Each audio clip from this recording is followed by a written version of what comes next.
On June 26, 2023, Torontonians went to the polls to choose a replacement for mayor for the next 3 years, until the next general election. It was a by-election that few people wanted, and even fewer expected. But from that campaign for Toronto's top political seat emerged a very interesting picture about who and what Toronto is. Keep listening to this episode of Before, Behind and Between to hear about the unexpected outcomes that emerged even prior to the final tally of votes.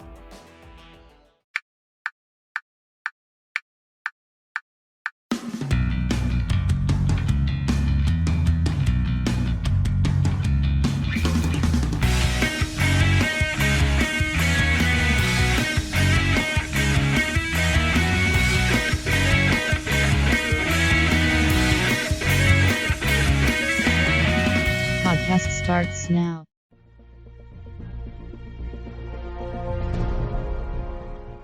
The mayor of Canada's biggest city, Toronto, resigned unexpectedly in February of 2022, only 1 year into his 4-year term. John Tory described himself on more than one occasion as a boring mayor, someone non-controversial, someone in the middle, nothing too flashy, certainly nothing extreme.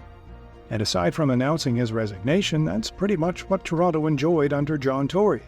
To that end, he was a very likable and respectable mayor in Canada's only city of its kind. City Council had a few options as they confronted an empty mayor's chair, such as appointing someone from Council to stand in until the next election. Instead, the choice was made to go public, to hold a by-election on June 26, and let the people of Toronto make the decision as to who would represent City Hall's top position. An expensive choice, but such is the case when considering the price of democratic engagement. So throughout the spring of 2022, Toronto was plunged into a campaign that featured an unprecedented number of candidates, 102, plus a dog, vying to serve in the city's top seat, until the next general election in 3 years, that is. Now, I won't go into detailing what other podcasts have talked about or what occupied center seat in media coverage. I'm not even going to get into my personal views about the candidates, and friends and family of mine know all too well, I have plenty of those.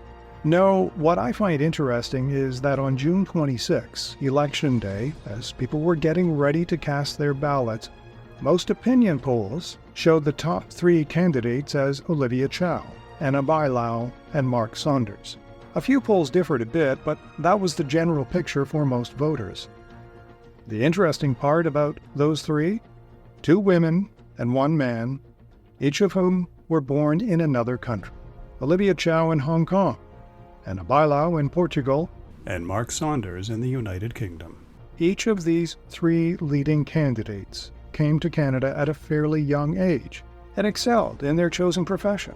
And the people of North America's 4th largest city were considering which of these 3 leading candidates would make a good mayor. I don't think this has ever happened in Toronto, much less anywhere else in Canada. It's not only a fun statistic or fact or tidbit about the election, but I think it's pretty darn cool. And it says a lot about what a person can achieve in Canada. I think it also gives a solid answer to the question, so what is Toronto actually like? Well, looking at the leading contenders, I'd say we're diverse, we're inclusive, we're welcoming. There are tons of issues that confront us, many areas where we need improvement. So I think if any silver lining emerged from John Tory's sudden departure from City Hall and the resultant by-election that many people criticized as unnecessarily expensive, it's this fact that I hope will resonate with people and even inspire a ton of others to say to themselves, hey, look at that. Maybe I'll run for public office someday. Maybe, in the interim, however, we can tighten up some of the eligibility criteria so that people require more than 25 signatures of endorsement prior to nomination as a candidate, and perhaps tighten up the rules so that dogs don't end up on the ballot. You've been listening to Before, Behind and Between, a production of Henley Point. This podcast is available on all streaming apps and podcast platforms, including Apple Podcasts, Spotify, and Amazon Music.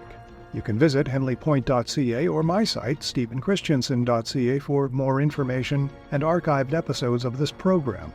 I'm your host, Stephen Christiansen. Thanks for listening.